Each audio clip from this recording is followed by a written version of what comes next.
Assalamualaikum warahmatullahi wabarakatuh.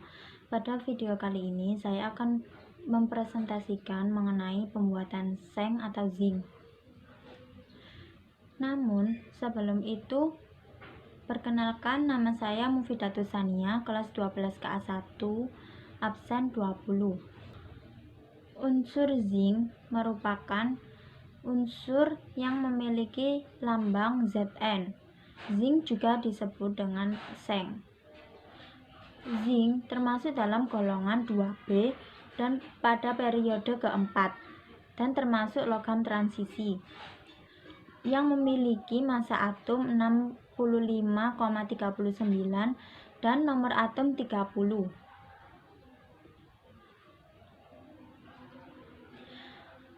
Hampir semua seng diperoleh dari biji sulfida yang biasanya juga mengandung timbal, kadmium, dan logam lainnya seperti besi dan perak.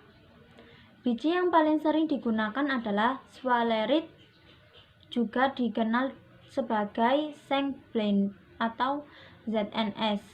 Berbagai zat lain seperti swalerit yang disebut marmatit, yaitu mineral yang mengandung sulfida besi dalam jumlah yang cukup besar. Lebih dari 90% dari produksi seng di dunia berasal dari proses elektrolisis. Proses pembuatan Zn dapat dilakukan secara dua proses, yaitu proses pertama proses elektrolisis dan kedua proses termal. Yang pertama, proses elektrolisis. Proses elektrolisis terdiri dari 4 tahap, yaitu konsentrasi biji, 2 memanggang biji, 3 konversi seng oksida, dan yang terakhir yaitu elektrolisis larutan seng sulfat. Yang pertama, konsentrasi biji. Biji dari tambang dihancurkan, digiling, dan kemudian dipekatkan dengan flotasi buih. Hal ini bertujuan untuk menghilangkan komponen yang tidak diinginkan, termasuk senyawa timbal dan limbah batuan.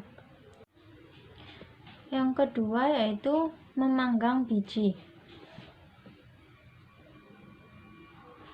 Pemanggangan biji biasanya terjadi dalam tungku fluidized bed yang bersuhu sekitar 1300 Kelvin dengan udara yang berada di bagian bawah.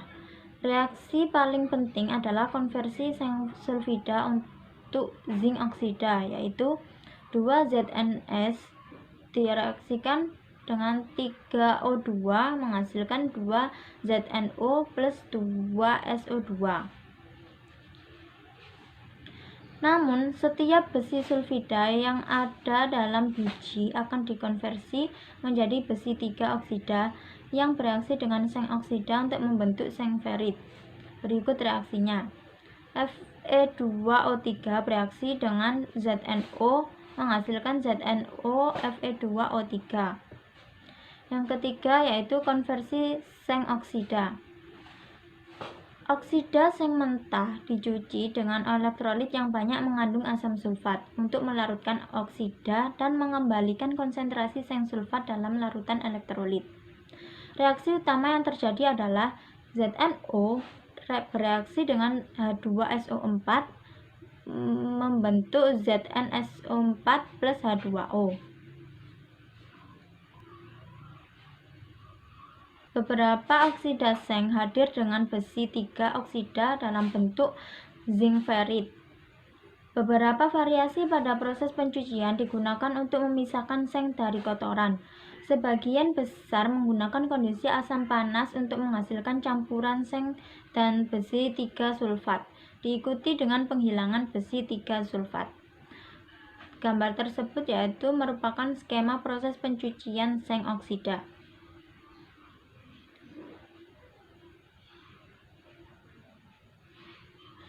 Proses alternatif untuk memproduksi seng sulfat yaitu dengan pencucian langsung. Beberapa metode kini telah dikembangkan dengan membuang tahap pemanggangan.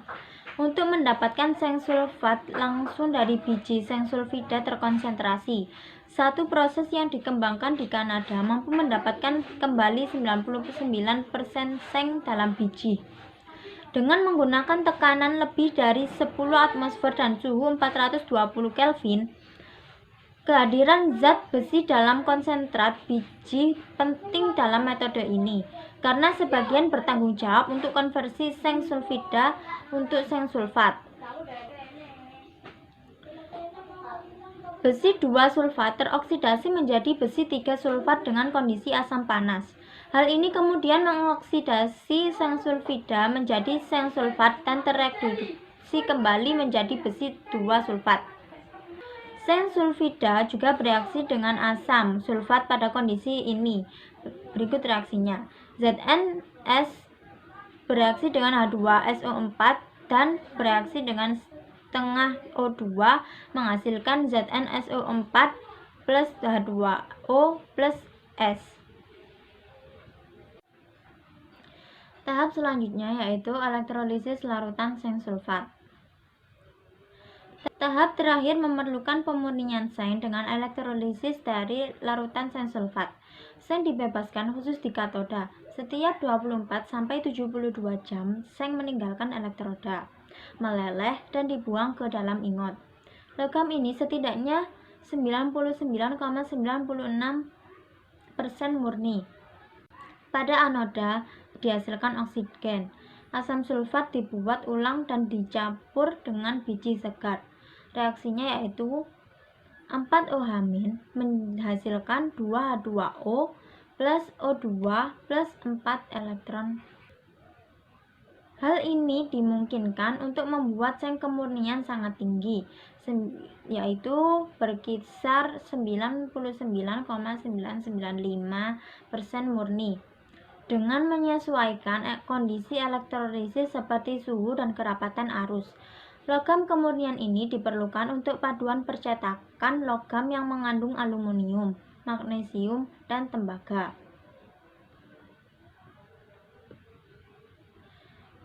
Selanjutnya yaitu proses termal. Proses termal menggunakan Imperial Smelting Furnace atau ISF. Diciptakan dan dikembangkan di Avonmouth, Bristol. Dalam proses ISF, tanur dibebankan dengan sinter dan kokas panas. Udara panas berkisar 1200 sampai 1350 Kelvin. Ditiupkan ke tungku melalui tabung yang disebut tuyeres. Reaksi yang terjadi dalam tungku yaitu sebagai berikut. 2C plus O2 menghasilkan 2CO. ZnO bereaksi dengan CO menghasilkan Zn plus CO2. CO2 bereaksi dengan C menghasilkan 2CO. Kondisi di bawah tungku seng berupa uap, sedangkan timbal diproduksi sebagai cairan oleh serangkaian reaksi serupa. Komponen lain dari sinter seperti silika atau SiO2, kapur atau CaO, alumina atau Al2O3, dan besi oksida atau Fe2O3 atau FeO membentuk terak cair silikat.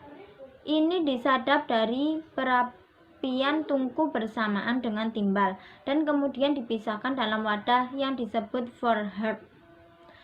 Timbal terdapat pada lapisan bawah dan dilemparkan ke 2-4 ton blok. Hal ini dalam bentuk sebagai logam cair dan diubah menjadi timbal halus. Terak cair bersuhu 1300 sampai 1550 Kelvin adalah pasir yang dibersihkan dengan cat air. Uap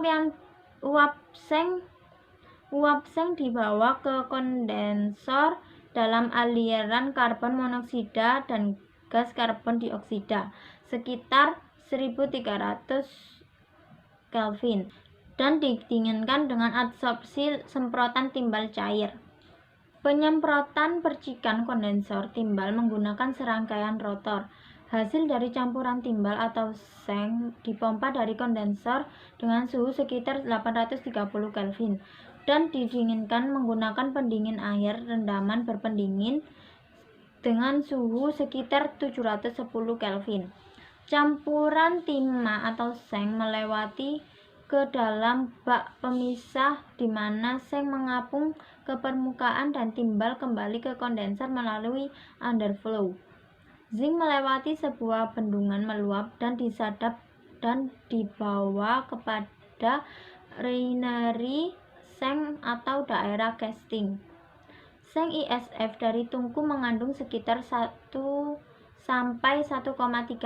timbal dan dapat dimurnikan dengan destilasi untuk menghasilkan kemurnian seng yang lebih baik dari 99,95%.